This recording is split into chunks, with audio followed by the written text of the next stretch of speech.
man, you know the feeling when you make a thumbnail so great, you just have to use it second time? Because this is that video. So I've been talking a lot recently about the oil crisis in Germany. There's no cooking oil. Butter is also a problem. And the mentality of the people is yet another problem, because they go like, well, I don't need oil to cook. I don't need oil to cook. I have a fryer. I have a fryer without oil. Why do you need oil to cook? Okay, dumbass. How do the bakeries make the bread? What do you think restaurants are doing? You like the taxpayer money that restaurants provide you, huh? So you can send your children to school so they can get an education. Oh, you like it. You like it when the restaurant pays taxes to the government. You love it. But when the restaurant can't get cooking oil, do you love it? Do you love it when it can't get cooking oil and it can't pay the taxes to the government? So you can get your vaccine. Oh, the taxes. They're not free either. Only free in the leftist mind. It costs money. It costs taxes from the private businesses. So, it's a big issue. I don't really know why it's happening. Because other countries aren't having this problem. And sunflower seed isn't that difficult to grow. It doesn't take that much. I think if by the end of the year the crisis of cooking oil doesn't go away in Germany, it's going to be a little bit sus. I wonder if it's even an investigation on why exactly is there a crisis of cooking oil in Germany. Because other countries, again, like, they don't have it. I mean, yeah, sure, the price went up, but it's not that bad. And the government is blaming people for hoarding. Yeah, like, people hoard government. Listen to me, German government, here is wisdom. When around 15 to 20% of a product is missing from the shelves, people are going to hoard. No amount of you trying to persuade them is going to convince them. The problem is that there's 15 to 20% of that product missing from the shelves. And even the people who hoard, I mean, if the crisis isn't bad, and it was just like a one-time thing, like with the toilet paper during the great pandemic, you know, the great toilet paper crisis. Okay, well, people hoarded for a couple of days, but then the toilet papers were back on the menu. So don't give me that bullshit. Okay, like, there is something sus going on. I don't think it's people hoarding. Now, sure, people hoarding is part of the problem, but it's not the problem.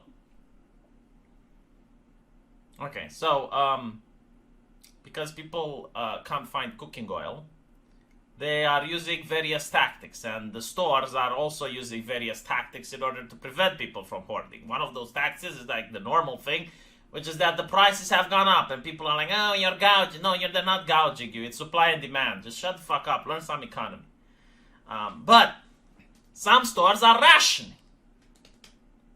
Leftist governments, leftist problems, leftist solutions. What can I say? I lived through rations. I don't know if the people from East Germany benefited from that system. I know the people from Poland benefited from rationing. And some stores in Germany, unofficially, are rationing in the sense that the lady at the cashier isn't going to give you more oil if you ask. So, when that happens, you have a problem, the leftists come up with the solution, and then the people try to find a way around the solution. So what are they doing? Well, they're doing something that people did in Romania. They send their children to stay in queue and to do the shopping themselves. So, let's say that I would have a child, and he is 12 years old. I tell the child, look, you're going to go to that cashier lady and you're going to buy the cooking oil for daddy. So the kid goes to the cashier, gets the cooking oil, and then I take another bottle of cooking oil. We have 2 bottles.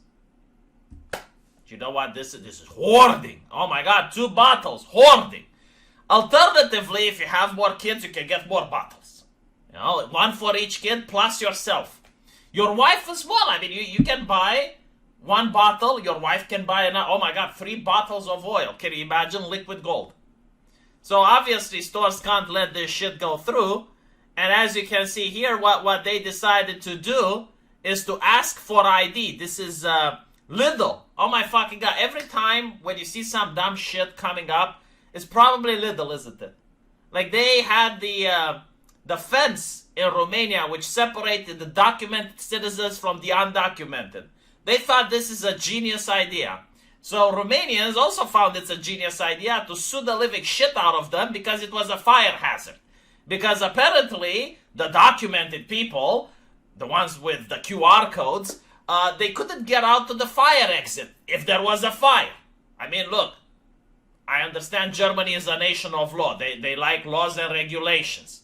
Why are you fucking with the laws and regulations? Why are you making people unsafe? By preventing them access to the fire. Oh, that's a fine. So they got fined for it. And they took away the fences. Now, in Germany, Lidl, in Norderstedt,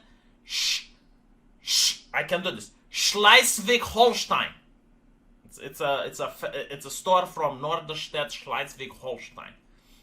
So they wanted to take initiative. You know, you love it when corporations take initiative. Oh my God, I love it as well. Like, no one can solve social problems as much as multi-billion-dollar multinational corporations. So they decided you need to have an ID to vote. Sorry, to buy oil. To buy oil, cooking oil. You need to show ID like you're buying cigarettes. No one said it's racist, by the way. Like that conversation belongs to the Democrats in the United States. Here it's Germany. An older nation that's more serious and more grounded in reality. However, people were still upset. I'm willing to bet that the people who have children were upset because now they couldn't get their cooking oil. But still, the fact that it's being taken to this place. I mean, I already reported that a couple of days ago, there was physical violence. And the worst thing at all, the one that the left dreads the most, the death threats. There were death threats, face-to-face, because a cashier didn't allow the customer to take more oil than they needed. This is Germany, by the way, alright? Modern Germany, where people are fighting and they're using the death threats for cooking oil. And I understand that this is going to expand to other countries. Like, more nations are going to benefit from this. What did the Financial Times call it? Oh, yes, the wartime economy. Curious when actually essential things are going to run out. Because, okay, cooking oil, fuck the restaurants, fuck the bakery. Okay, fine, I understand. But what about the meat? What about the meat when you're going to go to the supermarket on Christmas and there isn't pork? Holy shit, if that happens in Romania, oh Dios mío. I might have to take a vacation this Christmas. Because things are going to get hot. Let me know what you guys think, and I'll see you in the comment section. Take care.